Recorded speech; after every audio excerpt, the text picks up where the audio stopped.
DM office के बाहर DM मुर्दाबाद, डीएम हत्यारा है, डीएम ने अपने अपमान का बदला लिया है, डीएम को डीएम की कुर्सी से हटाओ, इस तरह के नारे लग रहे थे।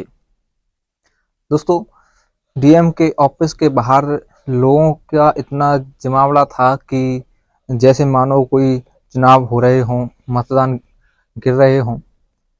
तभी डीएम ऑफिस के बाहर से एक विधवा महिला बाहर निकलती है और अपने हाथ से भीड़ को इशारा करती है कि इन नारों को अभी यहीं रोक दो। भीड़ जैसे ही उस विधवा महिला का इशारा पाती है तो वो भीड़ चुपचाप हो जाती है, शांत हो जाती है, और फिर वहां से वो जो विधवा महिला थी वहां से चली जाती है। विधवा महिला एसडीएम से जो बातें कर रही थी, उन बातों को सुनने के बाद में जो डीएम साहब थे वो उस विधवा महिला के पैरों में गिर पड़ते हैं, उससे माफी मांगने लगते हैं। आखिर दोस्तों, विधवा महिला के पैरों में डीएम साहब क्यों गिरे, क्यों उनसे माफी मांगने लगे, सुनिए इस कहानी में। लेकिन कहानी को शुरू करने से पहले आपसे वही रिक्वेस्ट है कि वीडियो को लाइक कर दीजिए, और अगर चैनल पर पहली बार विजिट किया हो तो चैनल को भी सब्सक्राइब कर लीजिए। दोस्तों, विकास कुमार और ज्योति, जो कि दोनों एक साथ ग्रेजुएशन में पढ़ रहे थे, दोनों एक ही क्लास में थे, इन दोनों को एक दूसरे से प्रेम हो जाता है। विकास कुमार जो कि एक निम्नवत गरीब परिवार से था, और जो ज्योति थी वो एक हाई क्लास हाई स्टैंडर्ड परिवार को फॉलो करती थी, वो एक हाई स्टैंडर्ड परिवार से थी। दोनों एक दूसरे से प्रेम करने लगते हैं, अपने परिवार की उन गैप को, डिस्टेंस को भूल जाते हैं कि उनका जो परिवार है वो उनके रिश्ते को कभी भी मंजूरी नहीं देगा। लेकिन दोस्तों, फिर भी प्यार प्यार होता है, प्यार जिससे हो जाता है उससे हो जाता है, और ऐसा ही होता है इन दोनों के प्यार में भी, इन दोनों को भी एक दूसरे से प्रेम हो जाता है। दोस्तों, आजकल की जनरेशन क्या है कि प्यार ढंग से हुआ नहीं, बस पहले शारीरिक संबंध बनाने की सोचते हैं। तो ऐसा ही होता है इन दोनों के प्यार में। जब प्यार इन्हें एक दूसरे से हो जाता है तो ये एक दूसरे की मर्जी से, एक दूसरे से पूछ करके शारीरिक संबंध बनाने की सोचते हैं। तो ये एक जगह को नियुक्त करते हैं, एक पुरानी खंडर टाइप की जगह होती है, वहाँ पर दोनों जाते हैं, और वहाँ पर जाने के बाद दोनों एक दूसरे से संबंध बनाते हैं। अब दोस्तों, इनका ऐसे ही चलता रहता है। लगभग 2 से 4 जब रोज गुजर जाते हैं तो एक दिन कोई व्यक्ति इन दोनों को वहां जाते हुए देख लेता है, जो कि रोज वहीं पर काम किया करता था, रोज उन्हें देखता था। तो एक दिन जो लड़की ज्योति थी वो पहचान में आ जाती है, और जब पहचान में आती है तो वो पहचान जाता है कि लड़की इस जमींदार की बेटी है। तो वो जमींदार को इन्फॉर्म कर देता है कि मैंने आपकी लड़की एक लड़के के साथ इस खंडर में, इस जगह पर देखी है, ऐसी अवस्था में। तो दोस्तों, अब वहां पर जमींदार का भाई जमींदार पहुंचता है, और पहुंचने के बाद उन दोनों को अब उस अवस्था में देखता है तो बहुत ही ज़्यादा दुखी होता है, और बहुत ही ज़्यादा क्रोध उठता है। वो विकास कुमार को वहीं पीटता है, और अपनी बेटी को भी पीटते हुए अपने घर ले जाता है। अब दोस्तों, ये मामला बहुत ही बड़ा बन जाता है, क्योंकि जो शख्स था जिसने इन्फॉर्म किया था वो सभी गांव में ढिंढोरा पीट देता है कि जमींदार की बेटी ऐसी हालत में मिली है। अब जमींदार को मजबूरन पंचायत बुलानी पड़ती है, तो वो पंचायत बुलाता है। पंचायत में लड़के को, यानी कि विकास कुमार को, और लड़की ज्योति को इकट्ठा किया जाता है, उनसे बातचीत की जाती है।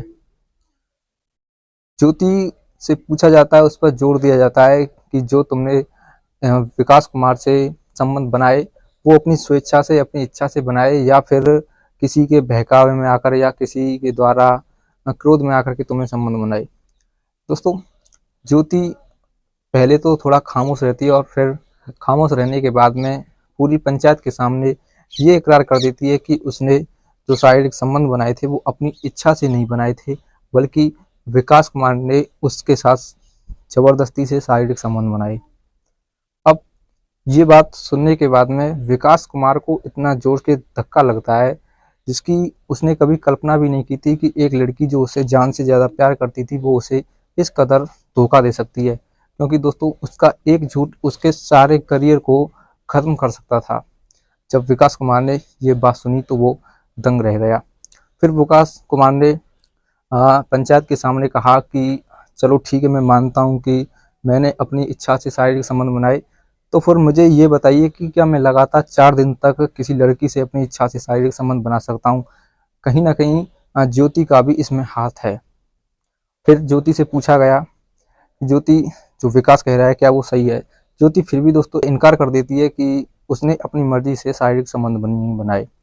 फिर जो शख्स जिसने इन्फॉर्म किया था उससे सूचित किया जाता है, उसे पूछा जाता है कि तुम बताइए क्या ये जो लड़की कह रही है क्या ये सत्य बात है? तो कहता है कि हाँ ये सत्य बात है, मैंने इस विकास कुमार को इस लड़की को जबरदस्ती पकड़कर इस खंडर में ले जाते हुए देखा है। जब पंचायत उस इन्फॉर्मर की बातों को सुनती है तो वो अपना फैसला सुनाना शुरू करती है। वो फैसला सुनाती है कि इस दोषी को पकड़ करके पुलिस के हवाले कर दो, जब और इस पर धारा 376 लगाई जाए, क्योंकि इसने लड़की की बिना इजाजत के लड़की के साथ शारीरिक संबंध बनाए हैं। तो जो लड़की का बाप था वो ऐसा व्यक्त कर देता है, कहता है कि नहीं सरपंच जी, आप ऐसा मत कीजिए, अगर आप ऐसा करेंगे तो हमारे पूरे समाज की, हमारे गांव की बदनामी होगी, क्योंकि इस पर अगर 376 लगेगी तो अगर पुलिस आएगी तो अखबारों में, मीडिया में ये बात खुल जाएगी और जिससे हमारे समाज की, हमारे गांव की बदनामी होगी। तो पंचायत पूछती है कि फिर इसके साथ क्या किया जाए। दोस्तों लड़की का बाप कहता है कि मैं चाहता हूँ कि इसके पूरे परिवार को पहले तो पीटा जाए और पीट करके इसे घर में बंद कर दिया जाए, और घर में बंद करने के बाद पूरे घर में आग लगा दी जाए, इन्हें जिंदा जला दिया जाए। दोस्तों पंचायत उस लड़की के बाप की बातों से सहमत हो जाती है और वही फिर प्रक्रिया की जाती है। पहले विकास कुमार को, विकास की माँ को, विकास के पिता को और एक विकास की छोटी बहन को पीटा जाता है। फिर पीटने के बाद उन्हें एक उन्हीं के घर में बंद कर दिया जाता है और फिर उस घर में आग लगा दी जाती है। दोस्तों जब आग लग जाती है, क्योंकि जो विकास कुमार था उसके जो माता पिता थे सभी लहूलुहान थे, लेकिन विकास कुमार की जो माँ थी वो थोड़ा चलने में समर्थ थी, विकास कुमार भी थोड़ा चलने में समर्थ था। तो विकास कुमार की माँ विकास के सारे जो पढ़ाई के डॉक्यूमेंट थे, सारे कागजात थे, उन्हें इकट्ठा करती है। उन्हें इकट्ठा करने के बाद एक थैले में रखती है और जैसे तैसे करके ऊपर सीढ़ियों से चढ़ते हुए दूसरे के घर में जा कर के दूसरे की छत पर कूद करके वहाँ से निकल जाते हैं। क्योंकि दोस्तों जब ये घटना घटित हुई वो समय रात का था। जैसे तैसे करके वो उस गांव को छोड़ देते हैं और अपनी बहन के गांव में जो विकास कुमार की माँ थी वो पहुंच जाती है। दोस्तों विकास कुमार की जो मौसी थी उसका केवल एक ही बेटा आकाश था। वो वहाँ पहुँचते हैं और वहाँ पहुँचने के बाद वहीं पर रहना शुरू करते हैं। विकास कुमार इस घटना से बहुत ही ज़्यादा दुखी था, क्योंकि इस एक घटना ने उसके सारी ज़िंदगी को बदल दिया था। वो बहुत ही ज़्यादा अपने आप को ठेस पहुंचाना शुरू कर देता है, क्योंकि वो मानसिक रूप से बहुत ज़्यादा कमज़ोर हो गया था, क्योंकि वो जानता था कि ज्योति के जो माता पिता हैं वो कभी भी हमारे रिश्ते को एक्सेप्ट नहीं करेंगे। लेकिन वो ये नहीं जानता था कि ज्योति ही उसे विश्वासघात करेगी, ज्योति ही उसे धोखा देगी। अब वो बहुत ही ज़्यादा अंदर से टूट जाता है, खाना पीना बिल्कुल बंद कर देता है।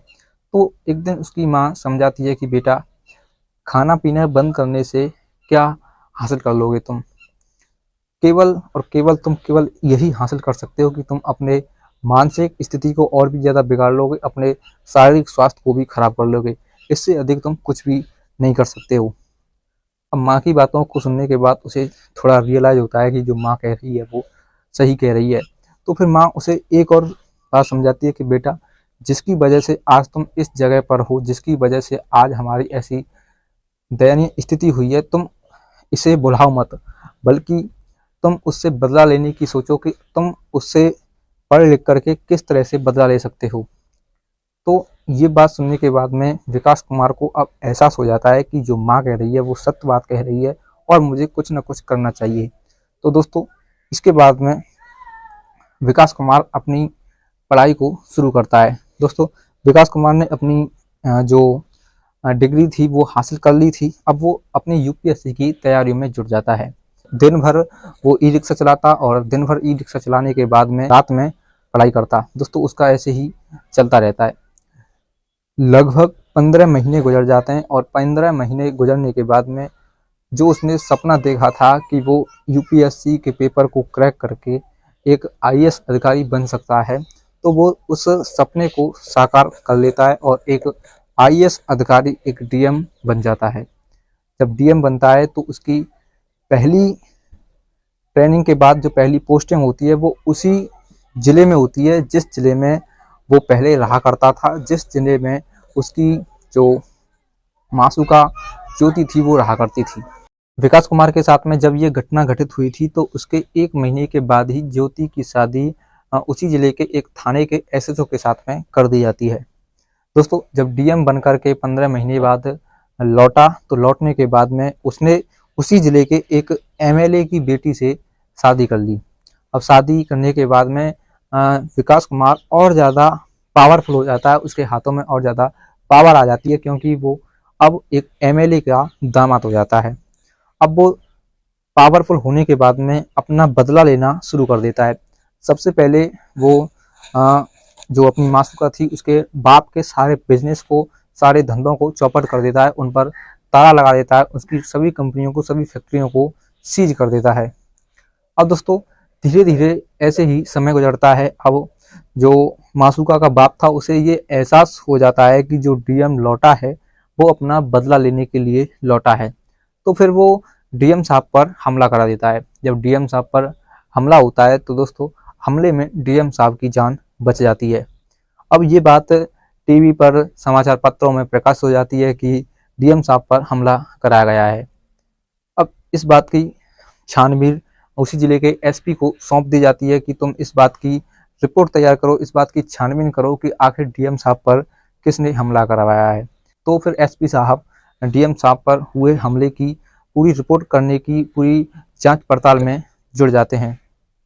अब एसपी साहब अपना काम करने लग जाते हैं, लेकिन दोस्तों जो एमएलए साहब थे उन्हें ये खबर हो जाती है अपने गुप्तचरों के द्वारा कि जो डीएम साहब पर हमला करवाया है वो उनके दुश्मन जो ज्योति है उसके पिता ने करवाया, जो कि हमारे ही जिले के एक गांव का है। अब ये बात जब एमएलए को पता चलती है तो वो बहुत ही ज़्यादा क्रोध में आ जाता है। अब क्रोध में आने के बाद में वो जो ज्योति का बाप था उसे पहले अपने आदमियों के द्वारा पकड़ता है और पकड़ने के बाद में उसे अपने ठिकाने पर लाता है और उसे मारता पीटता है। मारना पीटना जब शुरू करता है तो दोस्तों, मारपीट में ही वो इतना उसे दर्द पहुंचाता है, उसे इतना चोटिल कर देता है कि मारपीट के दौरान ही उसकी मौत हो जाती है। दोस्तों, मौत होने के बाद में उसकी लाश को उसके घर पर फेंक दिया जाता है। अब जब लाश उस जमींदार की उसके घर में पहुंची तो पूरे घर में कोहराम मच जाता है, पूरे गांव में ढिंढोरा पिट जाता है, पूरे गांव में सनसनीखेज खबर फैल जाती है कि जमींदार की हत्या कर दी गई है। जमींदार की लाश को उसके घर में ही उसके दुश्मनों के द्वारा फेंक दिया गया है। अब इस बात को जब जमींदार का पूरा खानदान, उसकी बेटी ज्योति और उसका दामाद एसएचओ सुनता है तो बहुत ही ज़्यादा दुखी होते हैं। एसएचओ तुरंत ही अपने ससुर की मृत्यु पर उसके घर पहुंचता है, उसके अंतिम संस्कार कराता है। अब ये बात से बहुत ही ज़्यादा दुखी हो जाता है उसका पूरा परिवार। जमींदार की मौत के बाद में पूरे ज़िले में ये खबर फैल जाती है चारों तरफ कि डीएम ने अपनी मासूका के बाप से बदला लिया है अपने अपमान का। तो ये जब खबर पूरे शहर में फैल जाती है तो इस खबर को सुनने के बाद में डीएम साहब को बहुत ही बुरा धक्का लगता है, क्योंकि डीएम साहब का कभी इरादा ही नहीं था कि वो अपने प्रेमिका के बाप को मरवाएं, क्योंकि दोस्तों उनका इरादा केवल इतना ही था कि वो उन्हें मानसिक रूप से ठेस पहुंचाना चाहते थे, उनकी हत्या नहीं करना चाहते थे। जब ये बात उन्हें पहुंची, उनके कानों में गूंजी तो उन्हें बहुत ही ज़्यादा धक्का लगा। अब दोस्तों, ऐसे ही समय गुजरता चलता है। अब दोस्तों, एमएलए को ये पता चल जाता है कि जो डीएम साहब है उनकी पुरानी दुश्मनी थी उस जमींदार के साथ में, तो वो सोचता है कि उसके जो दुश्मन हैं उन सभी का एक एक करके खात्मा ही क्यों ना कर दिया जाए। तो वो इसी विचार को सोचने के बाद में इस राह पर कदम रख देता है, इस रास्ते पर कदम रख देता है। जब उसे ये पता चल जाता है कि उसकी जो प्रेम का ज्योति है उसका पति एक एसएचओ है जिसके हाथों में एक थाने की जिम्मेदारी है, तो वो सोचता है सबसे पहले कि इस एसएचओ को ही अपने रास्ते से हटाया जाए, उसके बाद में इस ज्योति को साफ किया जाएगा। तो दोस्तों बस यही वो प्लान बनाता है। एक दिन जब एसएचओ ड्यूटी से अपने घर के लिए रात के समय में जब लौटता है तो उसे एमएलए 2-4 गुंडों के हाथों पहले तो किडनैप कराता है और एक नदी के सहारे ले जा करके उसकी हत्या कर दी जाती है और फिर उसकी लाश को नदी में फेंक दिया जाता है। दोस्तों सुबह होती है, सुबह होने के बाद में लाश जो थी वो पार पर लग जाती है नदी के किनारे और पूरे शहर में, पूरे जिले में ये खबर फैल जाती है कि एसएचओ की लाश मिली है। अब फिर एसएचओ की लाश मिली है ये खबर जब पूरे शहर में, पूरे जिले में फैलती है तो फिर दोबारा से वही गूंज, वही शोर शराबा उठने लगता है कि डीएम साहब ने अपने अपमान का बदला लिया है जमींदार के पूरे परिवार से और जमींदार के अपनी प्रेमिका के पति को भी नहीं छोड़ा है।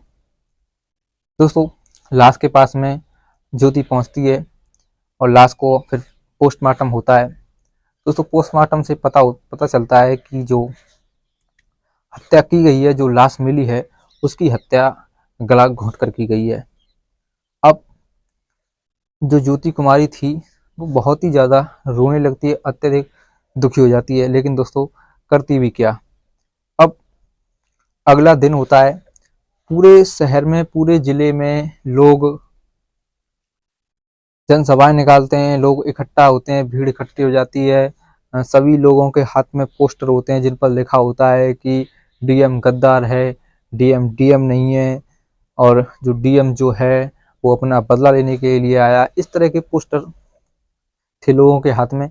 और जो ज्योति थी वो एक सफ़ेद साड़ी में, जो कि अब विधवा हो चुकी थी, वो डीएम ऑफिस में पहुंचती है और डीएम ऑफिस में पहुंचने के बाद में डीएम से बातचीत करती है। डीएम उससे कहता है कि ज्योति देखो, जो लोग इस जिले के कह रहे हैं वो लोग गलत कह रहे हैं। मैंने कभी भी तुम्हारे पति को और तुम्हारे पिता को मारने की सोची भी नहीं थी। मेरा इरादा केवल इतना था कि मैं इन्हें मानसिक रूप से तड़पाऊंगा और इनसे केवल मानसिक रूप से ही तड़पाने का बदला लूंगा। मेरा इरादा इन्हें ख़त्म करने का बिल्कुल भी नहीं था। मेरे ऊपर बेमतलब में झूठे इल्ज़ाम लगाए जा रहे हैं।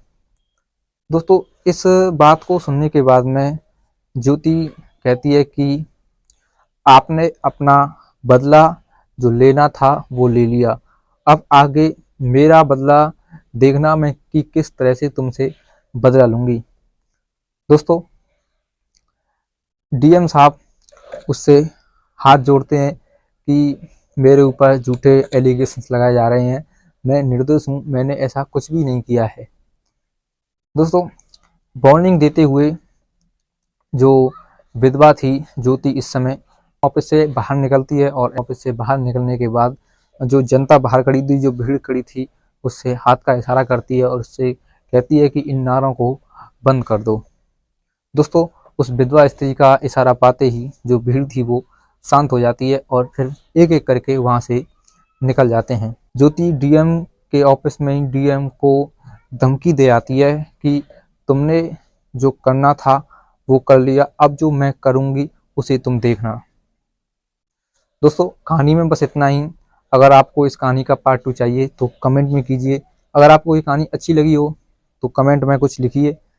अगर आपको कहानी अच्छी लगी हो तो वीडियो को लाइक कर दीजिए। अगर चैनल पर पहली बार विजिट किया हो तो चैनल को सब्सक्राइब कर लीजिए। दोस्तों अगर आपको इस कहानी का पार्ट 2 चाहिए तो कमेंट में बताइए।